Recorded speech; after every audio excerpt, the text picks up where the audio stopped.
Vamos então começar o último capítulo deste livro. Obtendo a dilatação de prazo para mais amplos estudos no Almas Irmãs, acompanhei o irmão Félix até que se retirasse da chefia para entregar-se à preparação das novas tarefas.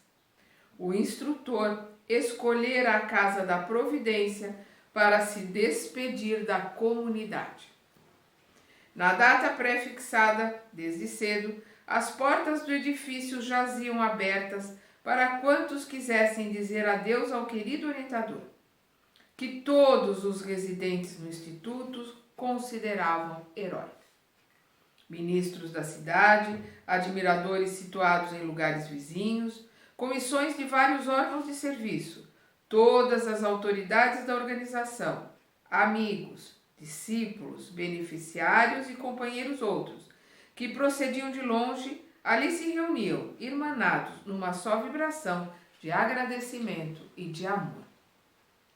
Informara-se Regis de que o chefe estimaria rever os doentes nas últimas horas de ação administrativa, mas, convencido de que não conseguiria ele satisfazer a esse propósito, por escassez de tempo, recomendou-nos selecionar nos setores de irmãos hospitalizados aqueles que se evidenciassem capazes de comparecer à transmissão de poderes sem dano para as atividades em pauta.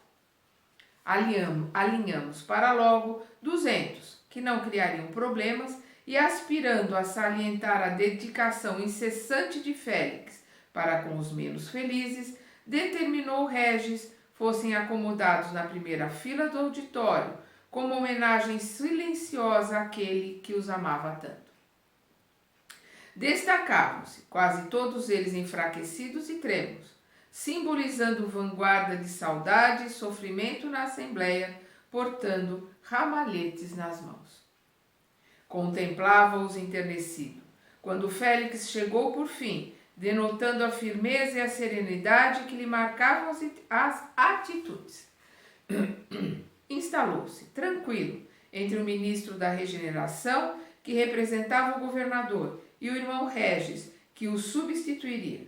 Contudo, ao relancear os olhos pelos milhares de circunstantes que repletavam entradas, salões, escadas e galerias, com os enfermos à frente, estampou no semblante abalo inexprimível. 500 vozes infantis, de antemão preparadas por irmãs reconhecidas, cantaram em coro 2 hinos que nos arrebataram as culminâncias de sentimento. O primeiro deles se intitulava Deus te abençoe, executado por oferenda dos companheiros mais velhos, e o outro se subordinava à expressiva legenda Volte breve, amado amigo, preito de reverência endereçado ao instrutor pelos mais jovens. Emudecidos os derradeiros acordes da orquestra, que imprimira ignota beleza às melodias, os 200 enfermos desfilaram diante de Félix em nome do Almas Irmãs, que delegava aos companheiros menos afortunados o júbilo de apertar-lhe as mãos, ofertando-lhe flores. A transferência de autoridade foi simples, com a exposição e leitura respectiva de um termo referente à modificação. Cumprido o preceito, o ministro da Regeneração abraçou, em nome do governador, o irmão que partia e impulsou Regis, que ficava. O novo diretor, com a voz de quem chorava por dentro, expressou-se breve, suplicando ao Senhor abençoasse o companheiro de regresso à reencarnação, hipotecando-lhe simultaneamente votos de triunfo nas lides que esposava. Confundido e humilde, acabou convidando Félix, não só a usar da palavra, como também a prosseguir exercendo o comando daquela casa por direito que ele, Regis, julgava imprescritível. Intensamente comovido, o interpelado levantou-se e, qual se nada mais tivesse a ditar àquela instituição, que lhe recolhera mais de meio século de trabalho, alçou a fala em prece. Senhor Jesus, que te poderia rogar quando tudo me deste, no carinho dos amigos que me cercam na luz do amor que não mereço? Entretanto, Mestre, em nos colocando sob tua bênção, temos algo ainda a implorar-te confiante. Agora que novas realizações me chamam na terra, auxilia-me por piedade, para que eu seja digno do devotamento e da confiança desta casa, onde por mais de meio século recebi a magnanimidade e a tolerância de todos.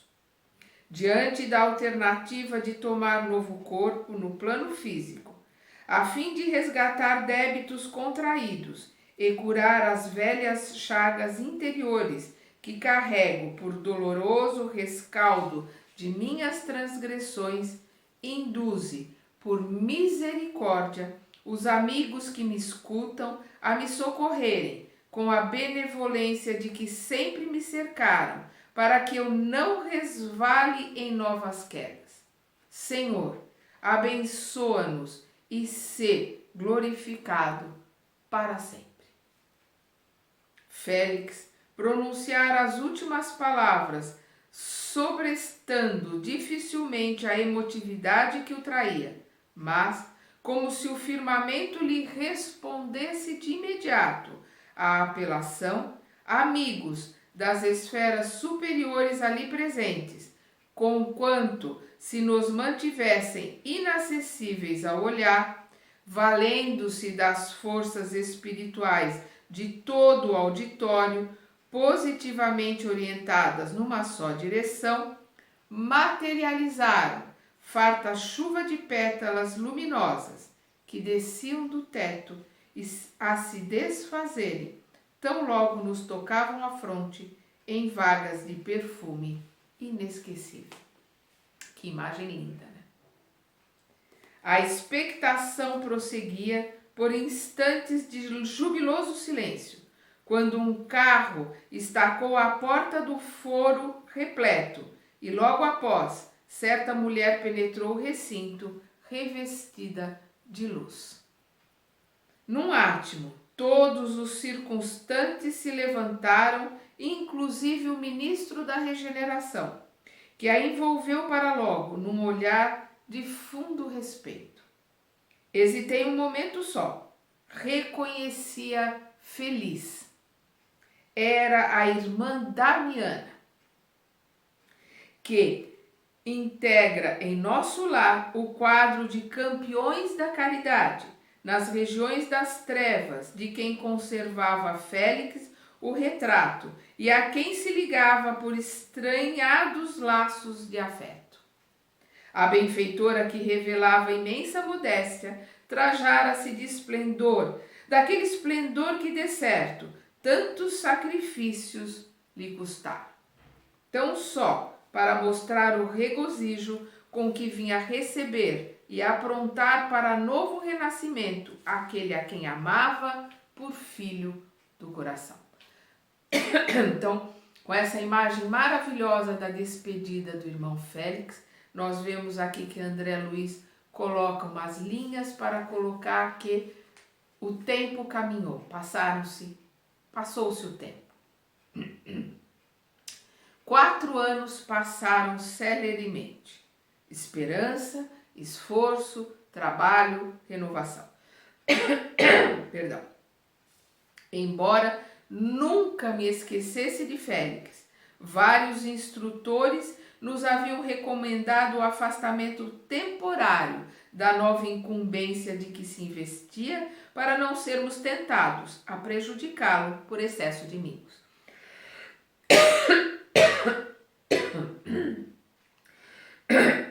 Perdão. Então, fazia 4 anos que o Félix havia encarnado e o André se manteve afastado a pedido do plano espiritual, para que o amor, né, tanto ele como todos os outros, foi pedido que se afastassem, para que o amor que eles têm para com ele não o enchessem de mimos. não o atrapalhasse. No entanto, quando menos esperava, o irmão Regis enviou-me fraterna mensagem avisando que cessara o impedimento. Félix vencera todas as lutas no ajustamento ao veículo físico. Alguns dias depois, Cláudio, Persília e Moreira, em serviço no Rio, convidaram-me em memorando afetuoso a rever o inovidável amigo que todo o Almas Irmãs até hoje cerca de infatigável carinho. Revivendo comovedoras lembranças, tornei ao Flamengo. Contudo, o tempo tudo alterara. Família diversa ocupava o apartamento que se me vinculava às recordações. Um amigo desencarnado, por solicitação de Moreira, que o cientificara de minha visita eventual, me forneceu prestativo o novo endereço, explicando que Gilberto e Marina se viram na contingência de vender a moradia a fim de atenderem a questões de inventário, meses após a desencarnação de Cláudio. Então nós vemos aqui que ele foi para o apartamento do Flamengo, chegando lá, era outra família que residia lá, mas o espírito que morava com essa família já tinha sido avisado por Moreira e deu um novo endereço para o André. Exatamente como aconteceria se fosse se fossem todos encarnados, né? A situação é a mesma. A família morava agora em Botafogo, para onde me dirigi ansiosamente. Nenhuma frase terrestre para delinear a aventura do reencontro. Cláudio e Persília estavam lá. Moreira, ausente em serviço, chegaria mais tarde. Enleado nas vibrações balsâmicas do acolhimento de meus anfitriões espirituais, revi o casal em palestra com Dona Justa, reavistei Marita, na forma de menina bonita e chorona. Profundamente sensibilizado, contemplei Félix, que passara a chamar-se Sérgio Cláudio, na rósea ternura dos 4 anos de idade. Temperamento visceralmente diverso da irmãzinha, já entremostrava serenidade e lucidez nos pensamentos e nas palavras. Quedara-me impressionado, ignorando como externar a alegria. Era ele mesmo.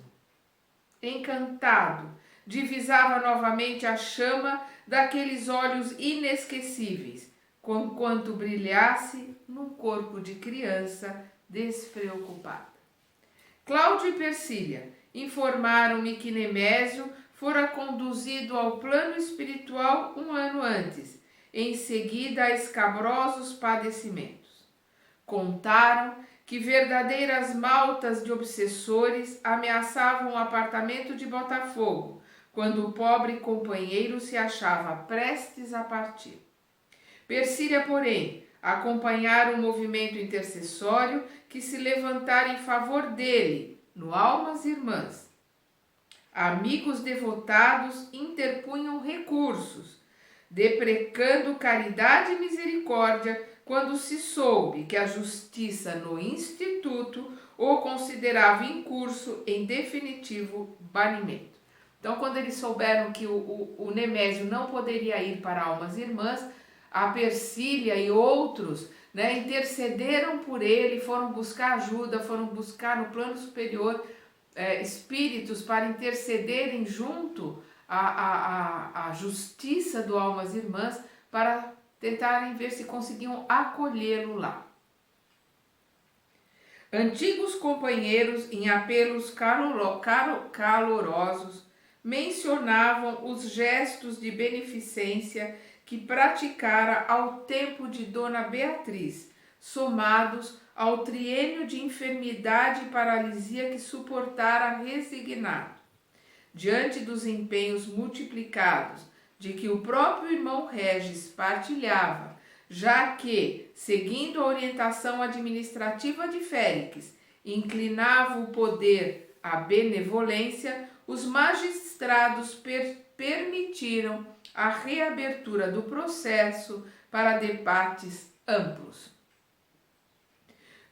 Reposto o assunto em exame, a Casa da Providência enviara 2 notários a Botafogo para instruir com segurança as petições que se adensavam.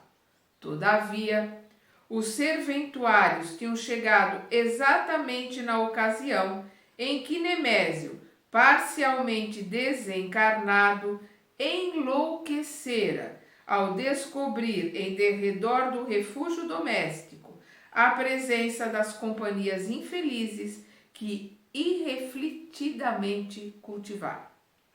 Verificando-se o inesperado, os juízes, por espírito de equidade, recomendaram se lhe conservasse a demência por benefício, no que, aliás, tinham sido referendados pelo irmão Regis, porquanto essa era a única fórmula pela qual se lhe podia dar uma guarda conveniente, de modo a subtraí-lo à sanha de malfeitores desencarnados que anelavam possuir-lhe o concurso em vilezas, tão logo alijasse o corpo destrambelhado.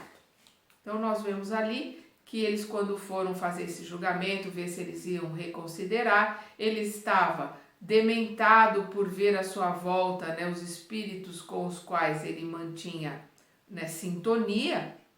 Ele perdeu o juízo, perdeu a razão. E aí os juízes acharam melhor mantê-lo assim dementado, porque era uma forma dos seus algozes, dos seus obsessores não conseguirem acessá-lo, e eles procurariam ajudá-lo assim nessa condição. Em vista dessa bênção, obtivera a internação num manicômio respeitável, mantido pelo Almas Irmãs, em região purgatorial de trabalho restaurativo, onde continuava em tratamento vagaroso, incapaz de assumir compromissos novos com as inteligências das trevas. Ele estava em tratamento vagaroso, mas ele estava distanciado dos obsessores, daqueles com os trevosos com os quais ele tinha sintonia. Quanto a Márcia, andava doente, mas arredia. Nunca mais retornara ao convívio familiar, não obstante o interesse incansável de Gilberto e Marina para reaver-lhe a confiança. Dizia detestar parentes. Apesar de enferma, bebia e jogava com desatino. Cláudio acentuava, porém, que os filhos espreitavam o ensejo a fim de apresentar-lhe os netos. E Persília aditava que eu chegara justamente nas vésperas de tentativa promissora. Naquele sábado pela manhã, o casal se inteirava de que ela frequentava diariamente a praia de Copacabana, descansando na areia a fim de inalar os ares puros do mar alto. Aconselho médico. No dia imediato, domingo, Gilberto e a companheira contavam com tempo bastante para nova investida, a conquista da suspirada reconciliação. Estava convidado a cooperar, descansasse ali, junto deles, aguardasse. Entretivemo-nos largo tempo em torno das maravilhas da vida. Persília comparou a experiência terrestre a um tapete precioso, de que o espírito reencarnado, tecelão do próprio destino, somente conhece o lado avesso. Olha que colocação linda, né? Eu vou repetir. Entretivemo-nos largo tempo em torno das maravilhas da vida. Persília comparou a experiência terrestre a um tapete precioso, de que o espírito reencarnado, tecelão do próprio destino, somente conhece o lado avesso. Noite avançada, apareceu Moreira, acrescentando-nos a cordialidade reconfortante. Recolhido por fim ao repouso, aspirei a aproximar-me de Sérgio Cláudio para auscultar-lhe a posição espiritual naquela fase da infância, mas sufoquei o impulso. Nada praticar em nome do amor que lhe arriscasse o desenvolvimento tranquilo. Então ele queria se aproximar dele, mas poderia trazer ali novos sentimentos que talvez atrapalhasse aquela criança de 4 anos. Então ele se afastou. Vali-me dos momentos de calmaria para estudar, refletir, recordar. Manhãzinha achávamos-nos a postos. Marina, madrugadora, movimentou-se às 6 e às 8 horas, sob os desvelos de Dona Justa, a família se reunia à mesa, em ligeiro repasto, prelibando os divertimentos da praia. Marita queria o maiô verde e a lata de bolo. Sérgio Cláudio preferia sorvete. Antes da saída, a esposa de Gilberto, revelando admirável madureza, pensou na missão que demandava. Lembrou-se de Cláudio, sentindo-se espiritualmente assistida por ele, e pediu aos 2 garotos orassem juntos. O pequeno empertigou-se no meio da sala e recitou a prece dominical, seguido pela irmãzinha, que, embora mais taluda, gaguejava numa ou noutra expressão. Em seguida, Marina solicitou ao pequerrucho: meu filho, recorde em voz alta a oração que ensinei a você ontem. Esqueci, mãezinha. Comecemos outra vez. E erguendo a fronte para o alto, na atitude reverente que lhe conhecíamos, o menino repetiu uma a uma as palavras que ouvia dos lábios maternos. Amado Jesus, nós pedimos ao Senhor trazer vovozinha para morar conosco. A pequena caravana, acompanhada por nós, desceu do ônibus nas adjacências da praia. 9 da manhã, sol esplêndido. Éramos 4 companheiros desencarnados junto aos 4. Então, 4 desencarnados e 4 encarnados descendo ali nas areias de Copacabana. Para que Dona Márcia não lhes prejulgasse as intenções, Gilberto e Marina resolveram mergulhar, imitando as crianças. Em torno, milhares de banhistas que compartilhavam risonhos a festa permanente da natureza. O bancário e a mulher, a se entreolharem de maneira significativa, vasculharam recantos aqui e acolá. Pesquisaram até que enxergaram Dona Márcia, em maiô, estirada sob tenda acolhedora. Parecia cansada, triste, conquanto sorrisse para o bando álacre das amigas.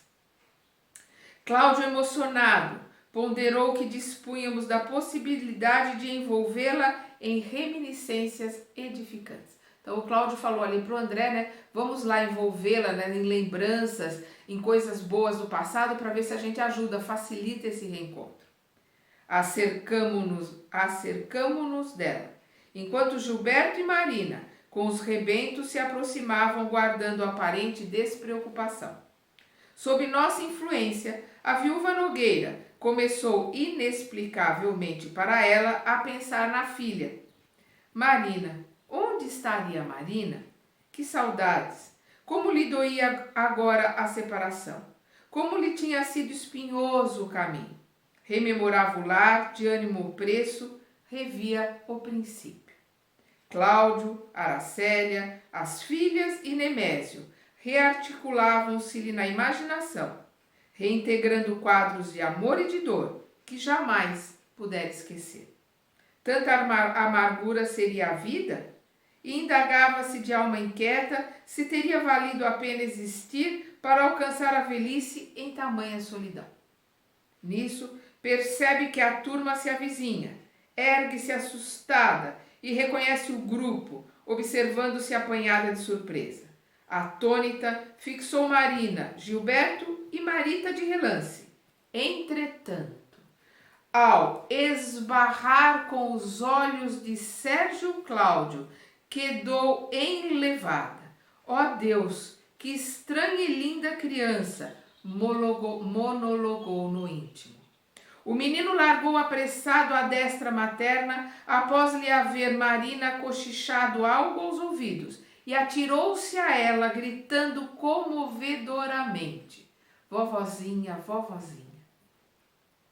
Márcia estendeu maquinalmente os braços para acolher aqueles braços diminutos que a enlaçavam. O minúsculo coração, que passou a bater de encontro ao dela, figurou-se-lhe um pássaro de luz que descia dos céus a pousar-lhe no tórax abatido. Fez menção de oscular o pequenino, mas recônditas impressões de felicidade e de angústia lhe infundiam sensações de amor e medo. Por que lhe despertava o netinho tão contraditórios pensamentos? Antes, porém, que se decidisse a acariciá-lo, Sérgio Cláudio levantou a cabeça que lhe entregara nos momentos ao ombro nu, que lhe entregara por momentos ao ombro nu, e cobriu-lhe o rosto de beijos. Não houve mecha de cabelo que não alisasse com dedos ternos, e nem ruga que não afagasse com os lábios enternecidos.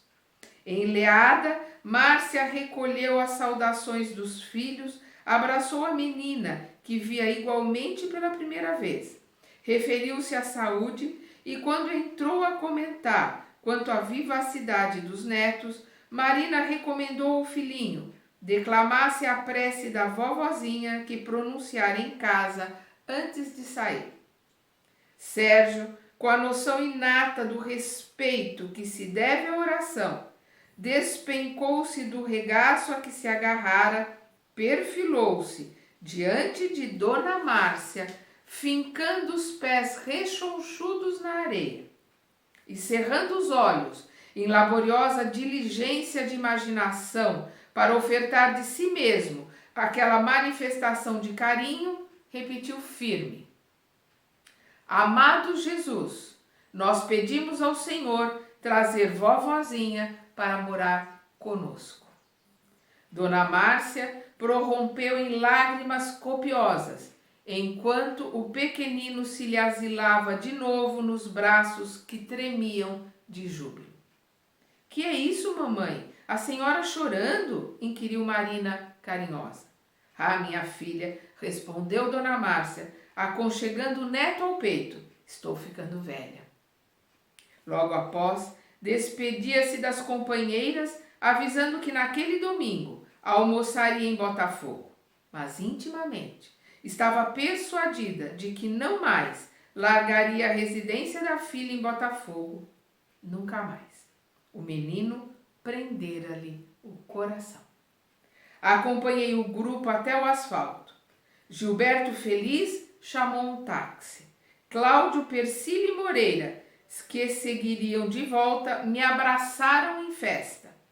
Contemplei o carro que deslizou na direção do Lido para seguir adiante. Sozinho, em espírito, diante da multidão, confiei-me às lágrimas de enternecimento e regozijo. Ansiei abraçar aquela gente generosa e espontânea que brincava entre o banho e a peteca, ensaiando a fraternidade por família de Deus. Cambaleando de emoção, tornei ao ideal em que Márcia e o neto tinham fruído o reencontro sublime e a simbolizarem para mim o passado e o presente, urdindo o futuro na luz do amor que nunca morre. Osculei o chão que havia pisado e orei, rogando ao Senhor os abençoasse pelos ensinamentos de que me enriquecia. Dos milhares de companheiros reencarnados em risonha agitação, nenhum me assinalou de leve o culto de reconhecimento e de saudade. O mar, entretanto, qual se me visse compadecido, o gesto medroso arremessou o extenso véu de espuma sobre o trato de areia que eu beijara, como se quisesse guardar a nota apagada de minha gratidão e reverência na pauta das ondas, incorporando-a à sinfonia imponente com que não cessa de louvar a beleza sem fim. Então terminamos aqui esse livro que nos mostra o quão grande é a misericórdia de Deus, onde um obsessor pode se transformar em mentor, onde um espírito encarnado, completamente perdido, como era o do Cláudio, pode se transformar ainda encarnado, se modificar a ponto de, logo após o desencarne, poder continuar o seu trabalho, receber ali uma dádiva de ficar junto aos familiares por 10 anos para poder ajudá-los. Então, nós vemos aqui o reencontro da Márcia com o seu grande amor, que é o Álvaro, né? O Félix, agora reencarnado como seu neto, como Sérgio Cláudio. Ela ali naquele olhar do Sérgio Cláudio, encontrando todo o amor e toda a ternura que ela procura na vida. E ele ali como criança, como neto, vai embalar a velhice dela para que ela tenha uma velhice mais amorosa, mais alegre, para que isso modifique o seu coração e com certeza deve ter modificado. Nós estamos aqui, o livro foi publicado em 63, né? Nós estamos aí com esses personagens vivendo lá no Rio de Janeiro, com certeza eles conseguiram, o Félix, como Sérgio Cláudio, conseguiu modificar o coração da Márcia, conseguiu fazer com que ela também, antes de desencarnar, se modificasse. E o André nos traz essas lições maravilhosas para que nós também possamos nos modificar para esta vida que estamos levando aqui, para ao desencarnarmos possamos estar melhor do que quando encarnamos. Vamos então continuar no próximo livro.